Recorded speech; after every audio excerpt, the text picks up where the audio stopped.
My sister's wedding was supposed to be a happy day, a day for family, a day for love. But for me, it became the day everything changed. At my sister Marin's wedding, they seated me in the hallway like I didn't belong, so I walked out. I didn't know that leaving that hallway would uncover the truth they tried so hard to hide. Before I continue, if this story touches your heart, don't forget to like, subscribe, and share. Stories like this remind us that sometimes walking away is the beginning of a better life.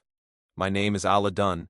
I went to my sister's wedding, hoping for a warm day with my family. I hadn't seen them for months.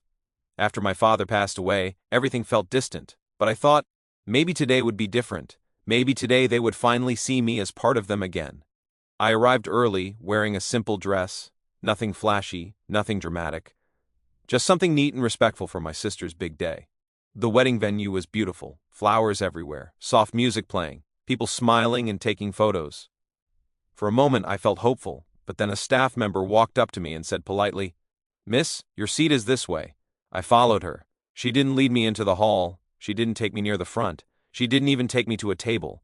She stopped, in the hallway. There, next to cleaning carts and storage boxes, was a small metal chair. On it was a card with my name printed clearly, Ella. I stared at it, confused. At first I thought it was a mistake. Maybe they were still setting up. Maybe someone would come get me. I asked the planner quietly, "Excuse me, I think my seat might be wrong." She looked uncomfortable. Then she said softly, "Your mother told us to keep you out of the photos." My heart dropped. I couldn't move. I couldn't speak. Out of the photos? I knew I had gained weight during the past year. Stress, hospital nights, taking care of my father. But I never imagined my own family would try to hide me.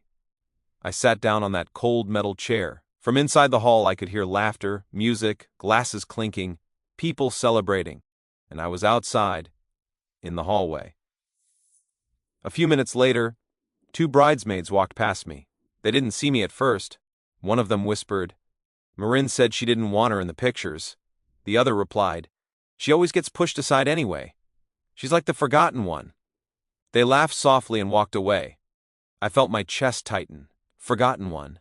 I looked down at my dress. I had spent weeks choosing it carefully. Marin once told me neutral colors suited me, so I wore something simple, respectful, not attention-seeking. But it didn't matter. Nothing I did ever seemed to matter. As I sat there, I remembered everything I had done for my father, the late nights in the hospital, the days I skipped work, the meals I cooked, the medicines I organized. I was the one who stayed, while the others visited, occasionally and left. But in their eyes, I was still not enough. Then I heard something worse. My mother's voice. She was speaking to my aunt just a few steps away. They didn't see me. My mother sighed and said, "Don't expect much from her. She never does anything right." The words hit harder than anything else. Not because she was angry. Not because she was shouting. But because she sounded calm, like she truly believed it. I felt something inside me break quietly. I didn't cry. I didn't make a scene. I didn't walk into the hall to confront him. I simply stood up. I walked past the decorations, past the laughter, past the celebration I was never meant to be part of, and I left. Outside, the air felt cold but clean. For the first time that day, I could breathe. I walked toward the parking lot, trying to stay calm. I didn't want anger. I didn't want drama. I just wanted distance. Then someone called my name, Allah. I turned. It was my cousin Jonas, one of the few relatives who had always been kind to me. He looked nervous. "You're leaving?" he asked gently. I nodded. He glanced back toward the venue, then back at me. His expression changed. "There's something you need to know," he said quietly. My stomach tightened. "What is it?" I asked. He took a deep breath. "Your dad left something behind for you." I frowned. "What do you mean?" He stepped closer and lowered his voice. "After he passed away, there were papers, money, instructions, a trust, meant only for you." My heart stopped. "For me?" He nodded slowly. "He left it because you were the one who took care of him. He wanted you to have a fresh start." I felt warmth in my chest, a painful kind of warmth. My father had seen me, even when others didn't. But then Jonas said something that made everything colder. "They didn't tell you," he said. "Your sister and your mother kept it from you." I stared at him in shock. Why? He hesitated. Maren had debts, wedding expenses. They didn't want you asking questions. They pushed you aside today, so you wouldn't find out. The hallway seat, the whispers, the cold looks. It wasn't just cruelty, it was strategy. I felt a strange calm settle inside me. Not anger, not yet. Clarity. Talk to Dad's lawyer, Jonas said. He still has everything on file. He was waiting for you to come. I looked back once toward the wedding hall. Music, laughter, celebration. Then I looked forward, and I realized something important. Walking away from that hallway seat was not the end of anything. It was the beginning of the truth. I didn't go back inside the wedding hall. I didn't argue. I didn't cry in front of anyone. I walked straight to my car. Jonas stood beside me for a moment, unsure what to say. Finally, he spoke softly. I'm sorry you found out like this. I nodded. It's okay. Maybe I needed to know. But the truth was, my hands were shaking. A trust fund? My father left something for me? And my own family hid it? I sat in the driver's seat and stared at the steering wheel. Memories of my father filled my mind. His gentle voice, his tired smile in the hospital, the way he held my hand and said, "You've always been my strong one." Tears finally came. Not loud tears, not dramatic ones, just quiet drops falling on my hands. I wiped them away and started the car. I didn't know exactly where to go, but I knew one thing. I had to find the truth. The next morning, I woke up early. I barely slept. My mind kept replaying everything from the wedding, the hallway chair, my mother's words, Jonas's secret. I found the lawyer's address in an old email my father had once sent me. At the time, I didn't think it was important. Now it felt like the most important message in my life. The office was small and quiet, a simple building with glass doors and a brass sign. I walked inside, feeling nervous. At the front desk, a receptionist smiled politely. "Can I help you?" "Yes," I said softly. "I'm here to see Mr. Keller. It's about my father, Daniel Dunn." Her expression changed immediately. "Oh, yes. He's been expecting you." "Expecting me?" She led me to a small office. A man with gray hair stood up when I entered. "You must be Allah," he said kindly. "I'm so glad you came." He shook my hand warmly. There was no judgment in his eyes. No coldness, only respect. "Your father spoke about you often," he said. My throat tightened. We sat down. He opened a folder slowly. "Your father created a trust fund for you," he explained. "He made it clear that it was only for you. No one else." I took a deep breath. "How much?" I asked quietly. He hesitated for a second. Then he said, "Enough for you to start a new life comfortably." He wanted you to have security, a home, freedom. My heart pounded. All this time, I had been struggling with bills, working overtime, worrying about rent, and my father had already taken care of me. Why didn't I know? I asked. Mr. Keller looked uncomfortable. "Your sister and your mother contacted me after your father passed," he said carefully. "They asked me to delay contacting you. They said you were too emotional, too overwhelmed." I let out a bitter laugh. Too emotional. "They also requested access to some funds for family expenses," he continued. I refused. "Your father's instructions were very clear." My hands clenched in my lap. "So they tried, and failed," I said. He nodded. "I've been waiting for you to come," he said gently. "I didn't feel right reaching out after their request, but I kept everything safe for you." Then he slid an envelope across the table. "This is from your father," he said. My heart skipped. A letter, his handwriting was on the front, for my daughter Allah. My fingers trembled as I opened it. Inside was a simple handwritten note. I read it slowly. "My dear Allah, if you are reading this, it means I am no longer there to tell you these things in person. You were the one who stayed with me. You were the one who cared. You were the one who never made me feel like a burden. I saw how often you were overlooked. I saw how quietly you carried everything. This trust is not a reward. It is my way of giving you the freedom you deserve. Use it to build a life where you are valued. Remember this. You are not less. You are not forgotten. You are loved. Dad. By the time I finished reading, my vision was blurry with tears. He knew. He saw everything. All those times I felt invisible. He noticed. I pressed the letter to my chest. For the first time in a long time, I didn't feel alone. Mr. Keller gave me time to calm down. Then he explained the next steps. The funds were secure. They were legally mine. No one else could touch them. I signed the papers slowly. Each signature felt like closing one chapter and opening another. Before I left, he said something that stayed with me.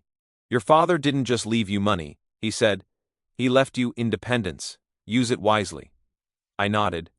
Outside, the sun felt warmer than the day before. I sat in my car again. But this time, I didn't feel small. I felt steady. For years, I tried to earn my family's approval. I tried to be useful, helpful, quiet, but now I understood something. I didn't need their permission to live my life. I looked at my phone. There were messages from my mother, short, cold. Why did you leave? You embarrassed us. Call me. I didn't reply. Not yet. I started the car and drove forward. Not back to the wedding. Not back to the hallway. Forward. I didn't know exactly where my life was going, but for the first time, I knew it was mine. And deep down, I felt something growing. Not revenge, not anger, strength, because the girl they pushed into the hallway was about to step into her own life. For 2 days, I didn't call my family back. I needed silence. I needed space. I needed time to understand everything. I read my father's letter again and again. Every word felt like a warm hand on my shoulder. You are not forgotten. You are loved. Build a life where you are valued. Those lines stayed in my heart. For years, I had tried to earn love by being useful, by being quiet, by not complaining.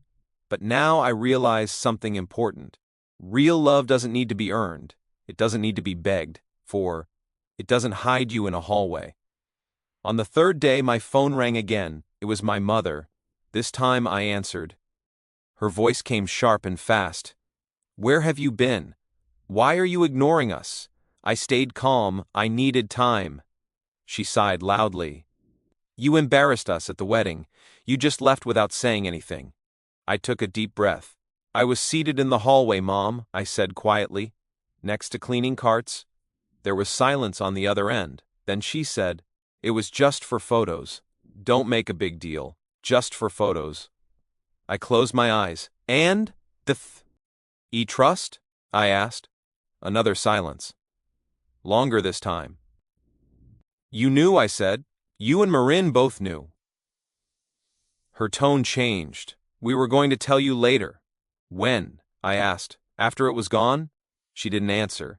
Instead, she said, your sister needed help. Weddings are expensive. Families support each other. I felt something settle inside me. A calm clarity. I supported Dad, I said gently. I was there every day. Every night. She didn't deny it, but she didn't apologize either. Finally, she said, so what now? You're just going to abandon your family? I looked out the window at the quiet street. I'm not abandoning anyone, I said softly. I'm just choosing myself for once. She scoffed. You've changed. Yes, I replied. I have.